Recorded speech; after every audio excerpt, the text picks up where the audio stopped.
Bom dia, paz seja convosco. Nós hoje vamos falar a respeito da batalha do Armagedon, né? Que ela vai ocorrer num período, no final do período de 7 anos, que logo nos últimos dias, nos dias finais, aonde o povo de Israel, ele vai ser encurralado, né, para uma batalha, levado a uma batalha, incitado pelo anticristo, incitando os povos a virem contra Israel. Essa batalha é uma batalha onde ele vai querer exterminar com Israel. Então eu quero ler com vocês para iniciar Zacarias 14, versículo 2, que diz assim: porque eu ajuntarei todas as nações para a peleja contra Jerusalém. E a cidade será tomada, e as casas serão saqueadas, e as mulheres forçadas. Metade da cidade sairá para o cativeiro, mas o restante do povo não será expulso da cidade.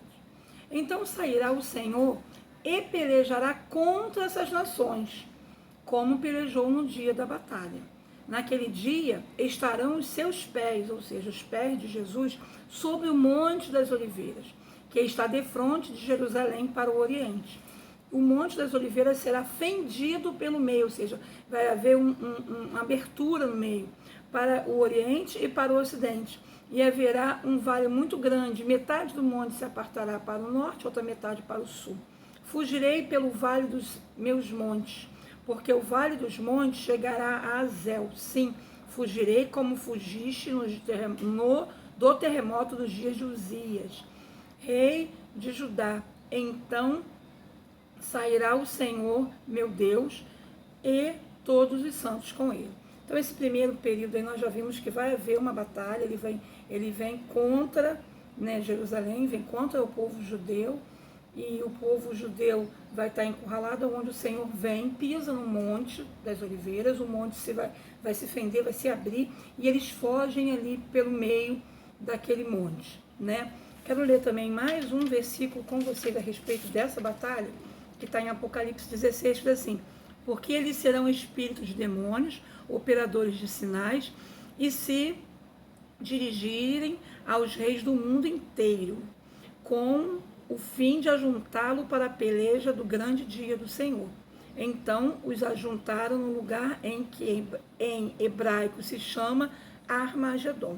Então nós já vimos aí que a ideia do anticristo é juntar os reis, no caso os governantes, para vir contra Israel, já que ele é o grande líder que vai estar, né, na direção aí desse período das grandes tribulação, que são os 7 anos. Aonde vai ser essa batalha? Essa batalha do Armagedon vai ser no Vale do Megido ou Vale de Josafá, né? Vai ser uma batalha extremamente sanguinolenta, aonde o sangue dos mortos vai encher o vale. Se você quiser, você pesquisa aí, bota aí Vale de Josafá na internet, você vê o tamanho, como é grande esse vale, né? E essa é uma planície extensa, e na Bíblia diz lá em Apocalipse 14, 20, que o sangue vai subir até o freio do cavalo, ou seja, mais ou menos 1,20 m, então vai ser muito sanguinolento, e a extensão é de 320 quilômetros. Então vou ler com vocês 14, 20, que diz: e o lagar foi pisado fora da cidade. Correu o sangue do lagar até o freio dos cavalos, numa extensão de 1.600 estádios, que representa aí aos 320 quilômetros. Então o anticristo ele vai reunir os exércitos da terra para vir para essa batalha. Joel 3:2, que diz: congregarei todas as nações e farei descer ao vale de Josafá, e ali entrarei em juízo contra elas por causa do meu povo e da minha herança, Israel, a quem eles espalharam por entre os povos, e repartindo as minhas terras entre si. Então o Senhor, ele congrega, o Senhor vai deixar que o anticristo traga, né, essas nações, e ele vai pelejar contra eles no vale de Josafá. Zacarias 2, versículo 12, versículo 2. Eis que eu farei de Jerusalém um cálice de tontear para todos os povos em redor, também para Judá, durante o sítio de Jerusalém. Então o Senhor ele vai fazer aí de Jerusalém, que é a capital de Israel, né? Nós tivemos há pouco tempo essa notícia, e ele vem aí e vai fazer com que Israel seja um cálice de tontear, ou seja, os povos vão ficar desnorteados dentro daquela batalha. Os demônios incitarão os homens a desejarem a guerra. Então vamos ver em Apocalipse 16, 14. Porque eles são espíritos de demônios, operadores de sinais, e se dirigem aos reis do mundo inteiro com o fim de ajuntá-lo para a peleja do grande dia do Deus Todo-Poderoso. Né? Então, quem é o líder dessa batalha? O anticristo. Vamos ver. Apocalipse 19, 19. Diz assim: E vi a besta e os reis da terra, com os seus exércitos, congregados para a peleja contra aquele que está montado no cavalo e contra o seu exército.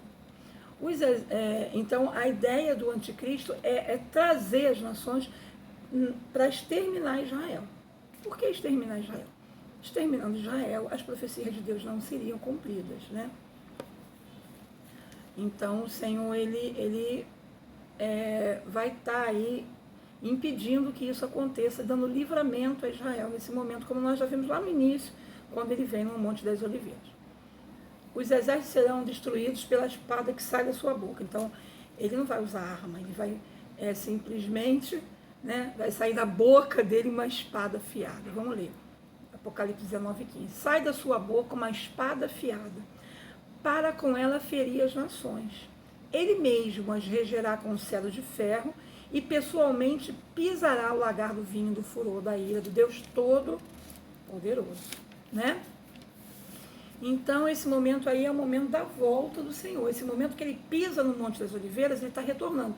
Lembra que em um dos vídeos eu falei que ele viria, não abrir e piscar de olhos, ninguém sabe nem o dia nem a hora, vem nos buscar hoje, na atualidade, hoje aqui, nós estamos aguardando o noivo. Então, isso aí é a primeira fase da segunda vinda de Cristo. Ele vem, ninguém verá, só a igreja. Vai ser o rapto da noiva, vai ser o rapto da igreja, ele vai levar na igreja. Só que passados esses 7 anos, agora ele vem novamente, mas agora ele vem em glória. Então, no finalzinho aí desse período, nessa batalha do Armagedon, ele vem para livrar Israel desse ataque feroz, né, imortal do anticristo contra o povo de Israel. Só que agora ele vem visível aos olhos de todos os homens. Lembra que ele vai pisar lá no monte que nós já lemos em Zacarias 14. E ele volta com a sua igreja glorificada. Então vamos ler Apocalipse 1, 7, para ver que ele vem visível, né, aos olhos de todos os homens. Eis que vem com as nuvens, e todo olho o verá, até quantos o transpassaram. E todas as tribos da terra se lamentarão sobre ele. Certamente, amém. Então, esse momento aí é o momento que o Senhor vem. Agora, em Mateus 24, diz assim, 30 e 31. Então aparecerá no céu o sinal do Filho do Homem, e todos os povos da terra se lamentarão. E verão o Filho do Homem vindo sobre as nuvens do céu com poder e muita glória. E ele enviará os seus anjos com grande clangor, que significa estridente, de trombetas. Então os anjos vêm tocando aí as trombetas, os quais reunirá os seus escolhidos dos 4 ventos, de uma e de outra extremidade do céu. Então vai ser um momento glorioso, né? Israel está sendo perseguido pelo anticristo, e aparecerá de repente no céu milhões e milhões de anjos vestidos aí de branco, né, com os cavalos brancos, e o Senhor na frente glorioso. E eu quero ler com vocês em Apocalipse 19, esse aqui eu tenho que ler, já separei, versículo 11, que diz: vi o céu aberto. Então é o momento do retorno do Senhor, retorno glorioso. Eis um cavalo branco.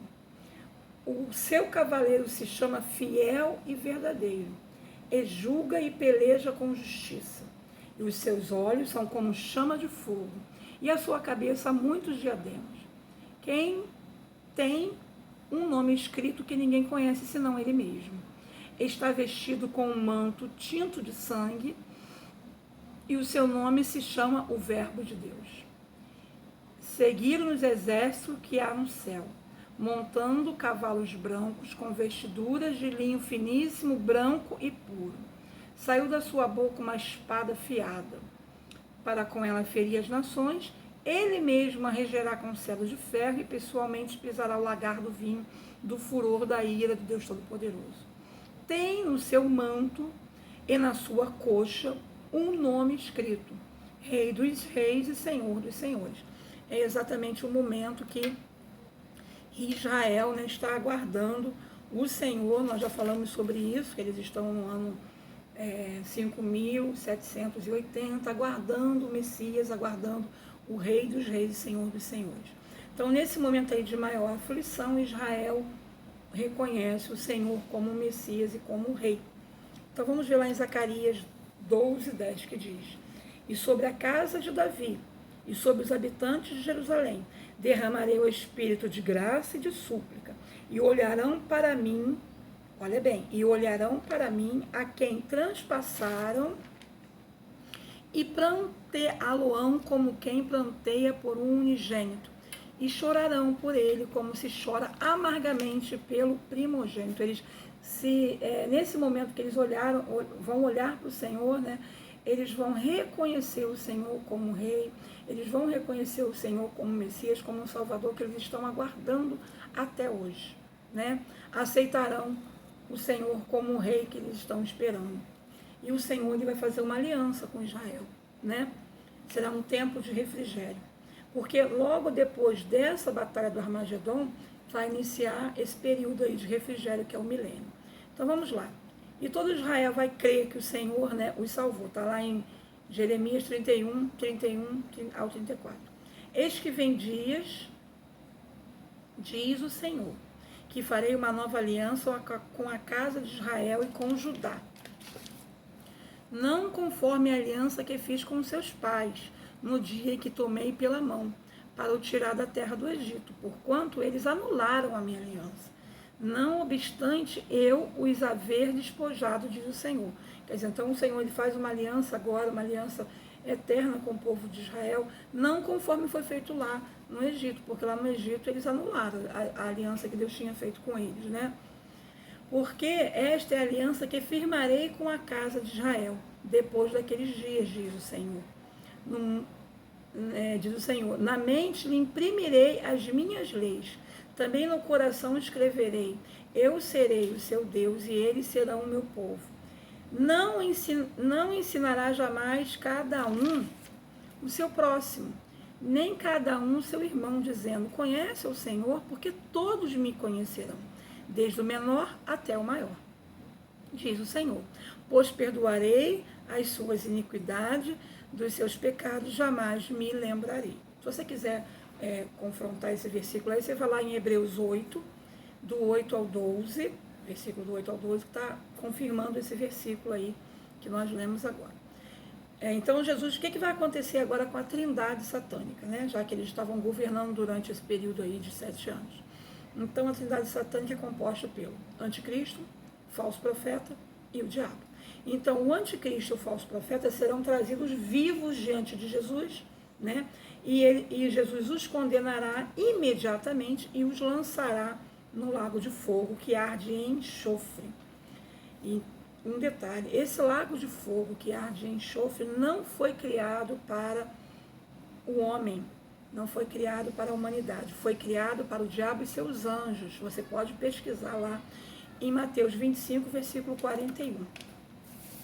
Então vamos lá para Apocalipse 19:20, que diz: mas a besta foi aprisionada, e com ela o falso profeta, que com os sinais feitos diante dela, seduziu aqueles que receberam a marca da besta, e eram os adoradores da sua imagem. E os dois foram lançados vivos diante do lago de fogo e enxofre. Então o anticristo e o falso profeta inauguram o lago de fogo e enxofre, né? São os primeiros a serem lançados lá dentro. E o diabo? O diabo, ele vai ser preso por 1000 anos, né? O diabo, que é o dragão, será preso por 1000 anos. Vamos ver em Apocalipse 20, versículo 1. Então vi descer do céu um anjo. Tinha na mão a chave do abismo e uma grande corrente. Lançou no abismo, fechou e pôs selos sobre ele para que não mais enganasse as nações até que se completassem 1000 anos. Depois disso, é necessário que ele seja solto por um pouco de tempo. Então, esse período aí que ele vai ser solto, a gente vai falar em outro vídeo, que é o período, né, que é a dispensação do milênio, dispensação milenar. Então, porque Deus prenderia o diabo, já que poderia ter lançado num lago de fogo? Porque uma dispensação é um período que Deus prova ao homem, e eles vão ficar 1000 anos vivendo com o Senhor. E no final desse tempo de 1000 anos, o diabo vai ser solto, e ele ainda enganará muitos. Mas a gente vai falar sobre isso no outro vídeo, no próximo.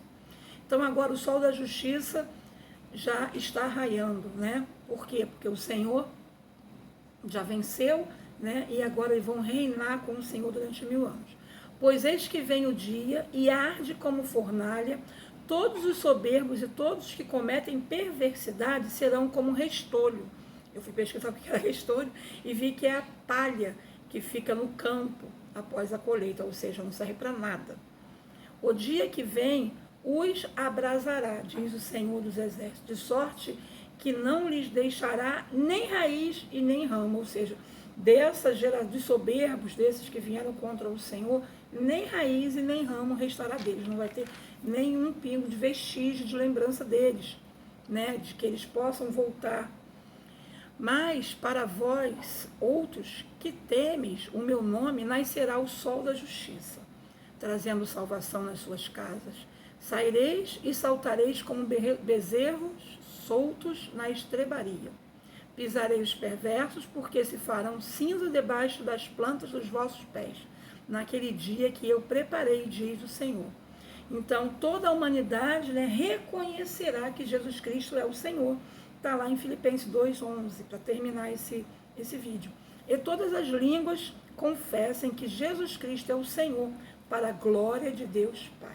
Então, esse momento aí do encontro, né, do Senhor com Israel, no final da batalha do Armagedon, todos reconhecerão, inclusive Israel, que Jesus Cristo é o Senhor, que Jesus Cristo é o Messias, que Jesus Cristo é o Rei. E daqui, no próximo vídeo, falaremos a respeito do julgamento das nações e também sobre o milênio e o juízo final, que é o trono branco. Então, faltam esses assuntos. Vou tentar fazer uns vídeos curtos. Deus te abençoe, não deixe de meditar na palavra, não deixe de estudar, não confie no que os homens falam, leia. Mesmo que eu fale aqui, você tem que pegar a tua Bíblia e ler, orar, buscar o Senhor, para que o Senhor te dê entendimento e o Espírito Santo que habita em você transborde e faça você um grande conhecedor da palavra de Deus. Deus te abençoe e fiquem na paz.